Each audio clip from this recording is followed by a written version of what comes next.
हुजूर दी खत्म नबुवत नू मौजू सुखन बनाया जी। ऐसे था तो फलां मौलवी ये कहता है। मौलवी कौन होते हैं कहने वाले, पीर कौन होते हैं, अवाम कौन होती है, अक़वाम यहूद कौन होते हैं, कोई भी ईसाई कौन होते हैं, मुसलमान कौन होते हैं, इस पर तबसरे करने वाले। मेरे आका खुद फरमा गए वानल आकिब वल आकिबुल्लज़ी लैसा बादहु नबी। फरमाया मुझे अल्लाह ने आकिब बनाकर भेजा। और मैं आकिब वो होता है जिसके बाद किसी नबी ने नहीं आना। बात खत्म, बात खत्म।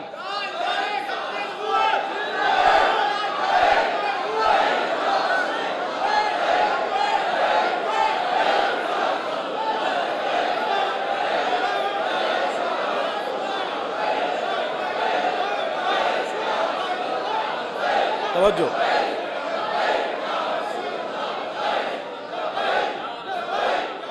आन मोहम्मद इब्न जुबैर इब्न मुतमिन अन अबी है काला काला रसूलुल्लाह सल्लल्लाहु ताला अलैहि वसल्लम इन्ना ली अस्मान अना मोहम्मद वाना अहमद वानल माहिल्लज़ी यमहुल्लाहु बियल कुफ्रा वानल हाशिरुल्लज़ी युहशरुन नासु अला क़दमी वानल आकिब वल आकिबुल्लज़ी लैसा बादहु नबी।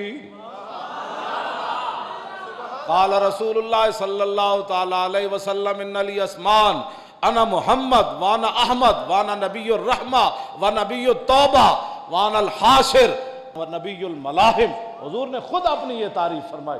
हाँ जी, कि हुजूर की तशरीफ आवरी के बाद बस हुजूर आखिरी नबी है।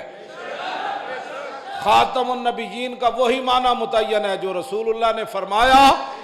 और फिर उस माने की हिफाजत के लिए सिद्दीक़ अकबर ने सारी सल्तनत दाव पर लगाई। और उस माने की हिफाजत के लिए जो हुजूर ने फरमाया खातमुन, अगर चूंकि तो जिल्ली बुरूजी उम्मती जो जितने भी लोगों ने इसके अंदर तावीलें की, साहबा ने कहा नहीं कोई तावील नहीं, माना वही है जो हुजूर फरमा गए। उस माने की हिफाजत के लिए, ताजदार खत्म नबुव्वत की हिफाजत के लिए सहाबा जंग यमामा में जो कुर्बानियां दे चुके, माना वही मुतय्यन है क़यामत तक। हाँ जी, माना वही मुतय्यन है। और उसके बाद जितनी भी कोई बातें करे उसका जवाब वही है जो इमाम अहमद रजा बरेलवी ने दिया। आपने फरमाया मिर्जे के जितने भी अकवाल हैं, मिर्जे लखा गल्ला कीतियां, उन्हें बड़िया बड़िया बड़िया जिल्दा में अपने बक बकारे कीते। आला हजरत बरेलवी फरमाया मिर्जे के अकवाल जितने उन्हें बक बक की थी, जिल्ली बुरूजी उम्मती ज़ाहिरी हाँ जी फलां जी जितने भी उसने बक बक कीतियां, आला हजरत फरमाते हैं मिर्जे के जितने भी अकवाल है वो क्या है, अंजसुल अबवाल।